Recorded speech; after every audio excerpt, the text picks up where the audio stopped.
मसीह संदेश सुनने वाले सभी मेरे प्यारे भाई और बहनों को यीशु नमस्कार। मसीह संदेश में आज हम उत्पत्ति की पुस्तक उसका 22 अध्याय 8 पद को देखेंगे कि आज इस भोर परमेश्वर हमसे क्या कहना चाहता है।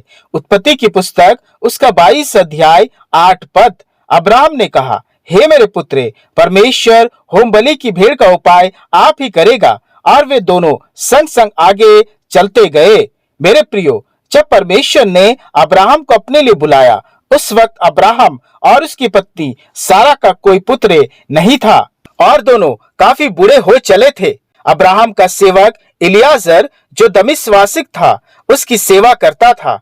और उत्पत्ति की पुस्तक उसका 15 अध्याय 3 पद के अनुसार अब्राहम ने परमेश्वर से एक पुत्र, एक वारिस की मांग की। तब परमेश्वर ने अब्राहम को वचन दिया कि दमिश्क वासी इलियाजर तेरा वारिस ना होगा, बल्कि तेरा जो निज पुत्र होगा वही तेरा वारिस होगा। और अब्राहम ने परमेश्वर पर विश्वास किया और परमेश्वर ने इस बात को उसके लेखे में धर्म गिना। और उत्पत्ति की पुस्तक उसका 21 अध्याय 1 से 2 पद के अनुसार परमेश्वर ने नियुक्त समय में अब्राहम और सारा को बुढ़ापे में एक पुत्र दिया।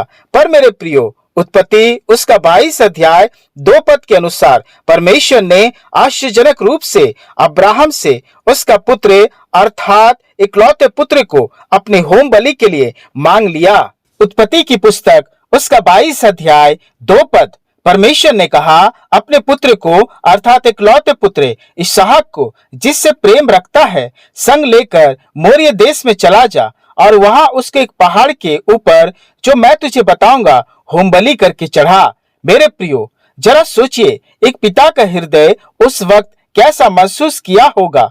कितने मन्नतों और प्रार्थनाओं के बीच बुढ़ापे में उसने एक पुत्र पाया था। पर मेरे प्रियो, अब्राहम अपने पुत्र इसहाक को लेकर मोरिया देश को निकल पड़ा।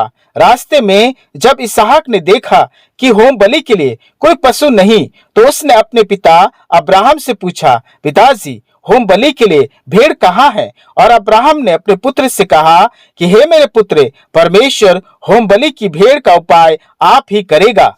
मेरे प्रियो, एक बार ठहर के सोचिए कि अब्राहम जानता था कि उसका पुत्र ही होम बलि का भेड़ है, फिर भी वह कहता है परमेश्वर उपाय करेगा। मेरे प्रियो, यह कहना उसके विश्वास के परिपक्वता को बताती है। अब्राहम जानता था कि उसका पुत्र परमेश्वर का दिया हुआ वाचा और प्रतिज्ञा है और परमेश्वर अपने वाचा को भूलता नहीं, ना ही तोड़ता है। वह जानता था कि बुढ़ापे में पुत्र की प्राप्ति उसके लिए कोई आश्चर्यक्रम से कम नहीं था। और अब्राहम यह भी जानता था कि परमेश्वर ने उससे पुत्र इसहाक से वाचा बांधी है।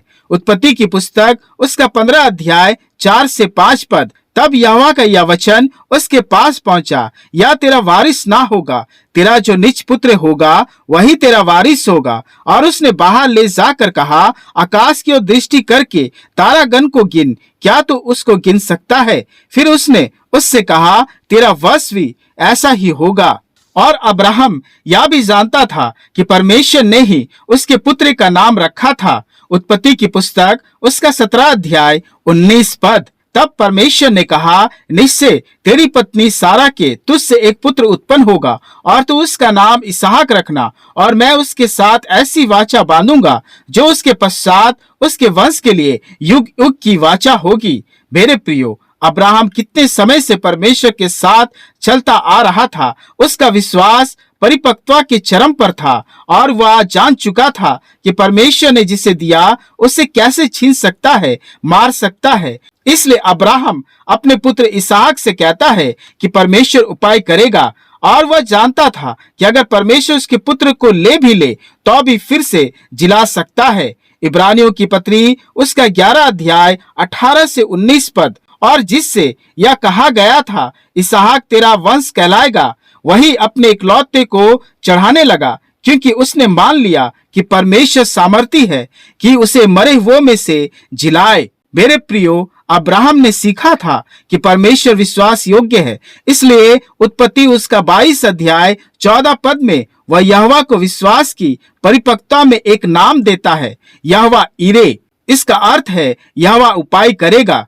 मेरे प्रियो, आज का वचन हमें सिखाती है कि क्या हम मसीह के विश्वास में चलते हुए विश्वास में परिपक्व हो चुके हैं। आज विश्वास मात्र की आवश्यकता नहीं, बल्कि विश्वास में परिपक्व होना जरूरी है। हम विश्वासी तो हैं, पर विश्वास में परिपक्व नहीं। इसलिए हम अपने दैनिक जीवन में हमेशा विश्वास में डगमगाते हैं। मेरे प्रियो, अब्राहम से सीखे। वह जानता था कि उसका परमेश्वर उपाय करेगा, और वही हुआ भी। हमारा विश्वास भी ऐसा हो कि वही हो जो हमने परमेश्वर से मांगी है। और ऐसा तभी होगा जब हम अब्राहम की तरह विश्वास में परिपक्व होंगे। परमेश्वर अपने वचन के द्वारा हम सबों को बहुतायत से आशीष दे। आमीन। आइए प्रार्थना करें।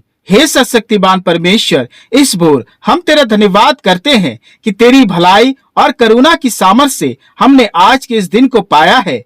हम स्वस्थ हैं या तेरी अपार दया है। हे पिता, आज के संपूर्ण दिन हम तेरे हाथों में सौंपते हैं और धन्यवाद देते हैं आज के तेरे वचन की अगुवाई के लिए। जिस तरह अब्राहम तेरे साथ चलते चलते विश्वास में परिपक्व होता चला गया, उसी तरह हे प्रभु, हम भी विश्वास में परिपक्व बनते जाए। हे पिता, हमारा विश्वास ऐसा हो कि हम जो भी मांगे प्रतीति करके मांगे और वह हमारे लिए हाँ और आमीन में पूरा हो जाए, क्योंकि विश्वास से सब कुछ हो सकता है। हे पिता, मेरे सभी प्रियों के जीवन में विश्वास की परिपक्वता को बढ़ा, ताकि वो विश्वास के संतान बन जाए। हे पिता, तेरा धन्यवाद करते हैं कि तू हमें चाहता है और तू चाहता है कि हम उम्र के साथ साथ तेरे विश्वास की परिपक्वता में बढ़ते जाए। हे पिता, आज का यह दिन विश्वास की सामर्थ्य में हमें आज्ञा दे कि हम विश्वास में बढ़ते और चलते हुए प्रभु यीशु मसीह की महिमा देख पाए और अपनी प्रार्थना को उत्तर